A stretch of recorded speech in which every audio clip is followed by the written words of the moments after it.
Hello दोस्तों, हमारे YouTube channel में एक बार फिर से आपका स्वागत है। आज हम बात करेंगे कक्षा 9 के अध्याय 4 पर। अध्याय 4 क्या है? दो चरों वाले रैखिक समीकरण। दो चर और रैखिक, जिसमें दो चर हो। चर का मतलब ABCD आपका हो सकता है या XYZ हो सकता है। और रैखिक, रैखिक का मतलब जिस समीकरण का घात 1 होता है। तो दो चरों वाले रैखिक समीकरण के बारे में हम बात करेंगे।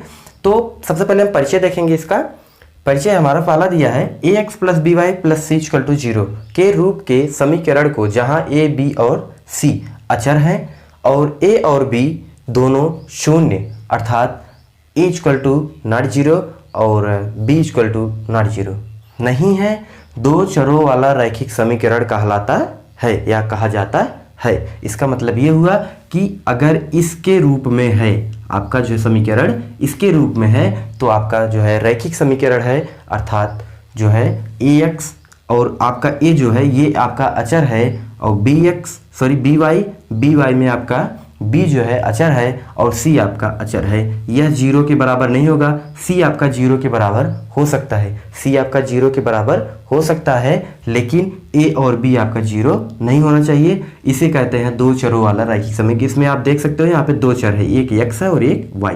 और आप कहोगे कि a और b और c भी एक आपका अचर है। जी हाँ है, लेकिन यहाँ पे शर्त दी गई है a, b और c एक अचर है। यहाँ पे अचर माना गया है, इसलिए इसमें जो है आपका चर जो है x और y लिया गया है। ये हो गया। तो दूसरा देखेंगे। दूसरा हमारा है दो चरों वाले रैखिक समीकरण के अपरिमित रूप से अनेक हल होते हैं। तो इसमें दिया है कि दो चर वाला जो समीकरण होता है, रैखिक समीकरण होता है, उसका जो है अपरिमित रूप से अनेक हल होते हैं। तो ये सही है, जो है इसमें जितने भी हल होंगे अपरिमित रूप से अनेक हल होंगे। आपका जो आपका कार्तीय तल होता है उसमें अनेक हल नहीं होते हैं। तीसरा देखेंगे। तीसरा हमारा है x इक्वल टू 0 y अक्ष का एक समीकरण है। इसका मतलब ये हुआ कि अगर हमारा x 0 होगा, अगर हमारा x 0 होगा तो y अक्ष का एक समीकरण कहलाएगा, या जो है y अक्ष का एक समीकरण होगा। तो चौथा हमारा वही है कि y इक्वल टू 0, जब हमारा y 0 हो जाएगा तब x अक्ष का समीकरण हो जाएगा। जब x 0 होगा तो आपका y अक्ष का समीकरण बनेगा, और जब y बराबर 0 होगा तो आपका x अक्ष का समीकरण बनेगा। इसका मतलब ये हुआ कि जब हम x 0 करेंगे तो हम जो है सिर्फ y अक्ष पे मान ले सकते हैं, x पर नहीं ले सकते, इसीलिए जो है आपका y अक्ष का समीकरण बनेगा। तो उसी का उल्टा है, y इक्वल टू अगर हम 0 करते हैं तो हमारा x अक्ष का समीकरण बनेगा। ये हो गया। चलिए आगे देखते हैं।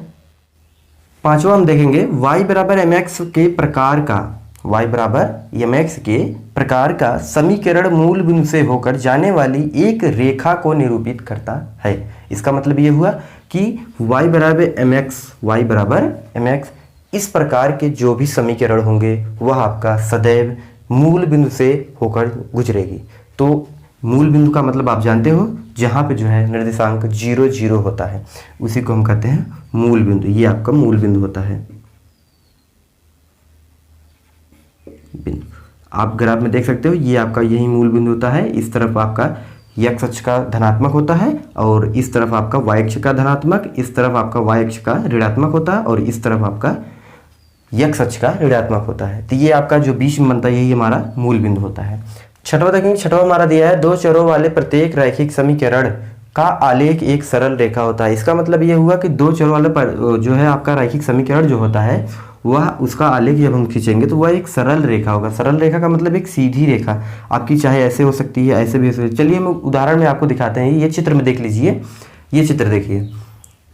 इस चित्र में आप देख रहे हो ये समीकरण जो दिखाई दे रही है ये आपकी सीधी है, इसी को कहते हैं हम सरल रेखा। दूसरा चित्र देखिए, ये इस चित्र में आप देख रहे हो ये जो रेखा खींची गई है ये एक सीधी रेखा है, इसी को हम कहेंगे सरल रेखा। ये आपका सरल रेखा है। तो ये जो रेखा खींची गई है ये जो है दो चरों वाले रैखिक समीकरण से खींची गई है, इसलिए यह सरल है।